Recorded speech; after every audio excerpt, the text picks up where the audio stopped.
ஒரு நபித்தோழர் அந்த மறுமை மீது இருந்த அச்சம், மறுமையின் தண்டனை மீது இருந்த பயம் அவரை எப்படி மாற்றியதென்றால், அவர் நோய்வாய்ப்பட்டிருக்கிறார், காய்ச்சலோடு இருக்கிறார். அவர் அல்லாஹ்விடத்துல துஆ செஞ்சார். என்னண்டா, யா அல்லாஹ், என்னை மறுமையில் தண்டிப்பதாக இருந்தால் என்ன தண்டிச்சிடாத யா அல்லாஹ், இந்த உலகத்துல தண்டிச்சிரு யா அல்லாஹ், நான் மறுமை தண்டனைக்கு பயங்கரமானதை படிச்சிருக்கேன்.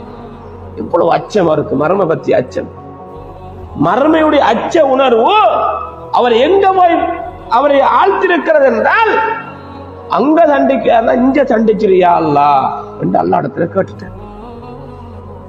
கேட்டா இவர் வருத்தப்பட்டு வருத்தப்பட்டு வருத்தப்பட்டு ஒரு கோழி குஞ்சு மட்டும் ஆயிட்டார், சின்ன ஒரு ஆள் ஆயிட்டார். ரசூல் ஸல்லல்லாஹு அலைஹி வஸல்லம் அவர்கள் அவரை நோய் விசாரிக்க வருகிறார்கள். பார்த்த உடனே பரிதாபப்பட்டார்.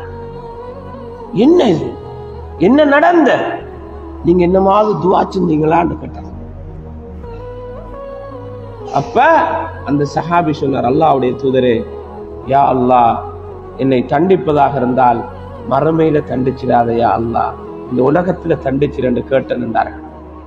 அல்லாஹ்வுடைய தூதர் சொன்னாங்க, அப்படி கேட்காது, அப்படி கேட்றாங்க. இந்த உலகத்துல தாங்க இயலாத அந்த தண்டனைய மறுமையிலேயும் தாங்க இயலாது. அல்லாஹ்ட்ட கேளு, ரப்பனா ஆத்தினா ஃபித் துன்யா ஹஸனா வஃபில் ஆখিরাতি ஹஸனா வகினா அஸாபன்னார்.